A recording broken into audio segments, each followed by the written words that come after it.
And today we're upon the new topic of sexuality. And sensuality.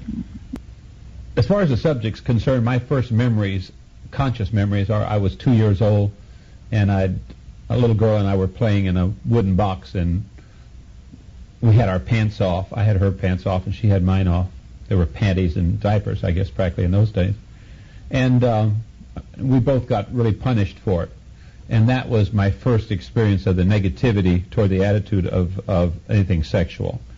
And then the next remembrances I have are my mother and father arguing back and forth about it. Mother feeling that once she had her 3 children, that's all the sex that she wanted to perform. And it was fine with her if Daddy would go find another woman. She'd always say, find some other woman. She didn't care about that, but not her. And so through that. And then the next thing began with just the little children. All of us and the ones I knew were having sexual experiences with one another, the little boys and the little girls doing this and that and the other thing, and then the little boys with the animals on the farm and that sort of thing. It all just kind of progressed along the way. And then as I moved into an era of accountability, then I remember my concerns and fears and inhibitions were so strong that I just would do anything to avoid the topic. And even as an adult, I couldn't use the word sex in front of anyone or never talked about it. And then later all the barriers went down, and so I feel I moved into a very, very joyous, normal, or not about normal, but happy experience. And so from my opinion and from my experience, I see that all around me continually. People aren't having the amount of joy in the life that they could have if they could have some different understanding, so they could have some different, or at least a different experience with the sexual aspects of their physical beings. And so what I was hoping to do with this tape is to evoke from you another perspective, so that we can all understand this a little better, so we won't have that feeling about the inhibitions. We'll feel right about doing what we feel right about doing. Does that make sense? It does. Most of you, as you emerged into your physical environment, found yourself surrounded by those who were extremely guarded even before you got there. Right.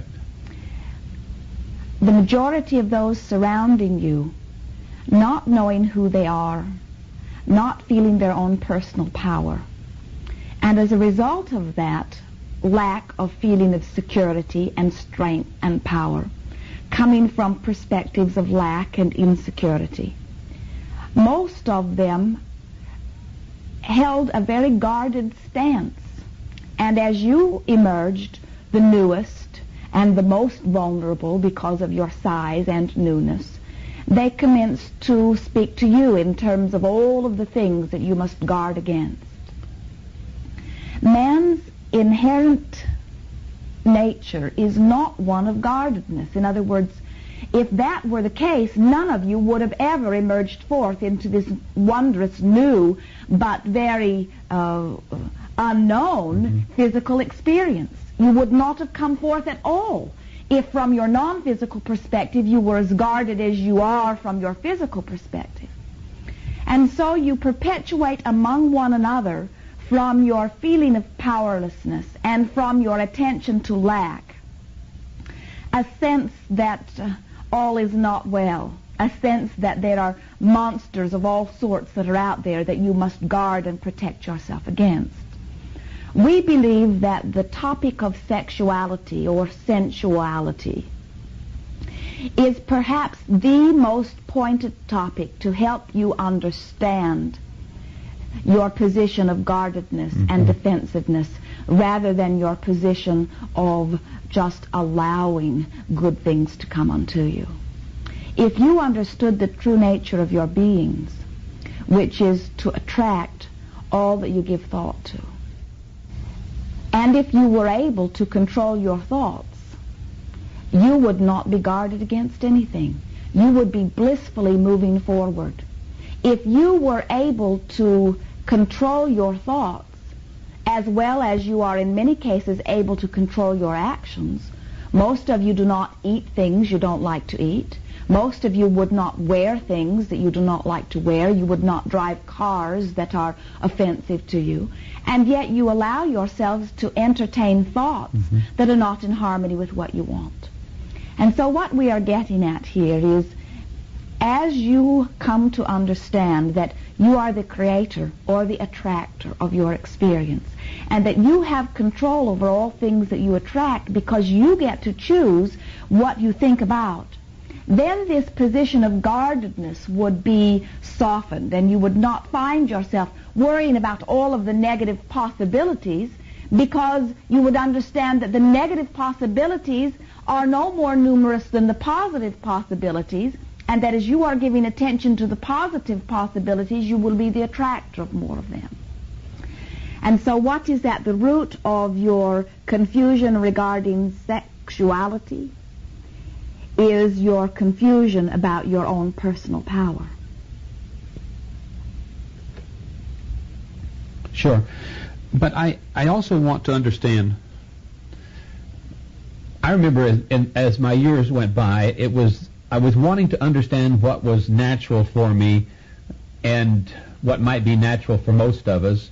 In other words, what might go against the higher laws as I saw them. For instance, as I looked around and began to read books and study on different cultures around the world, it seemed like every culture, no matter how primitive or how so-called advanced, they all had taboos, rules that contained or controlled the newer people, as you say, coming in regarding sex. And so I wondered if maybe do we bring any of that from our higher knowing? In other words, is there any of that is given to us, that information from our, let's say, our inner beings?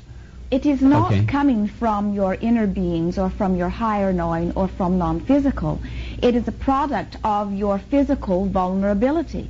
In other words, without exception, every law, religious or political, that has been offered for the legislating of sexual behavior comes from a perspective of lack, comes from a position of trying to protect or guard someone from something.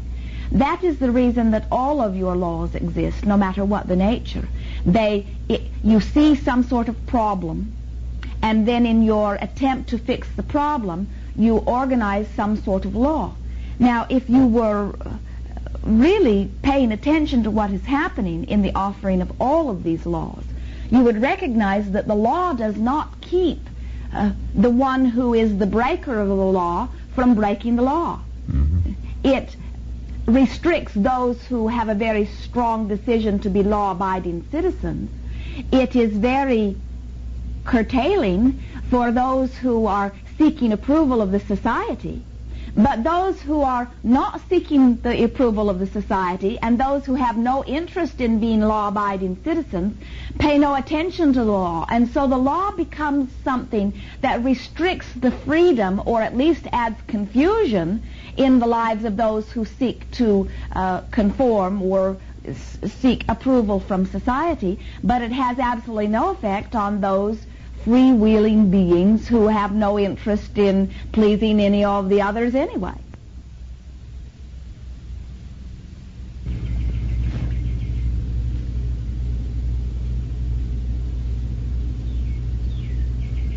Can you hear the bird? That is a very sexual call. In other words, he is making a statement of appreciation to his mate, wherever and whoever she may be. A moment ago, the rooster was crowing so loud that we considered not continuing the recording. In other words, your world is filled with beings who are all receiving direction from non-physical, and yet it is only the humans who are guarded regarding the subject of sexuality. It is only the humans who are coming from this extreme place of lack regarding the subject of sexuality.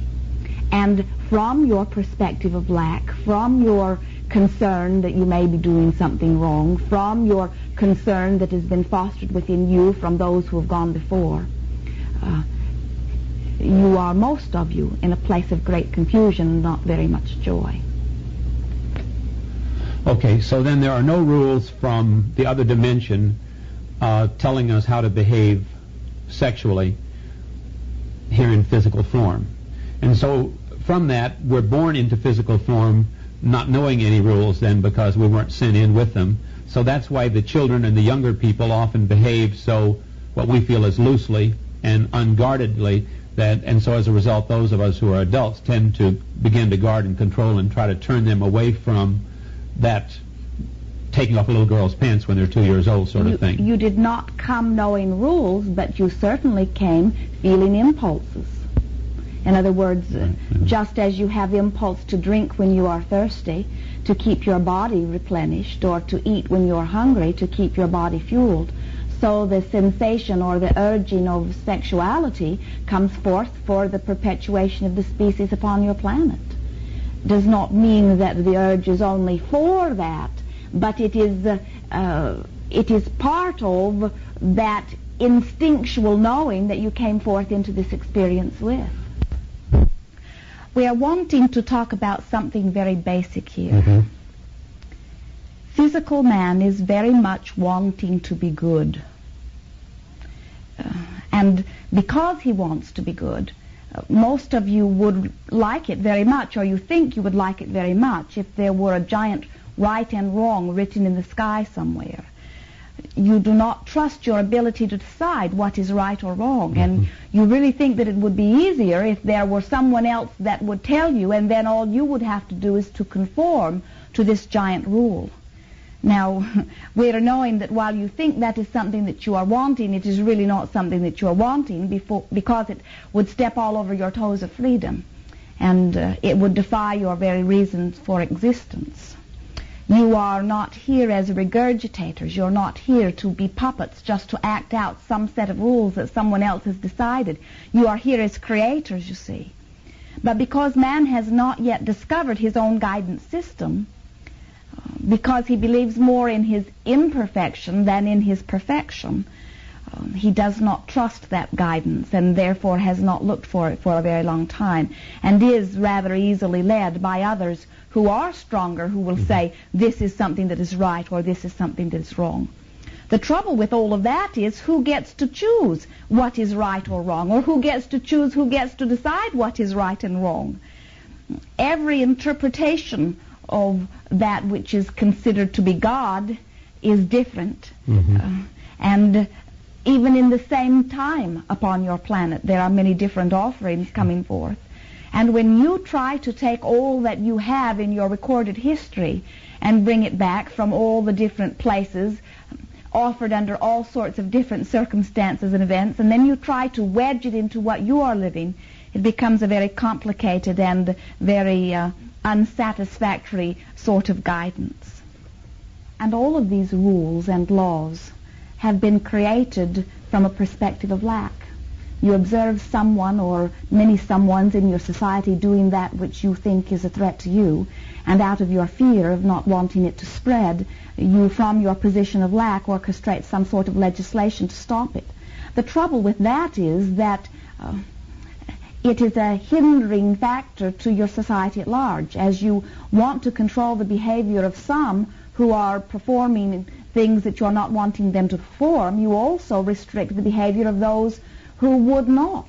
And as it turns out, those who are not abiding by the laws that you have in existence now are the ones that you are creating the new laws for, and they do not abide by those laws either. Correct. And the end result is that those of you who are wanting to be free find yourself wrapped around in a never-ending tangle of laws and red tape, while those who you made the law to contain to begin with are not hindered at all by the law, for they disobey that law and ignore it as they have all others that have come before.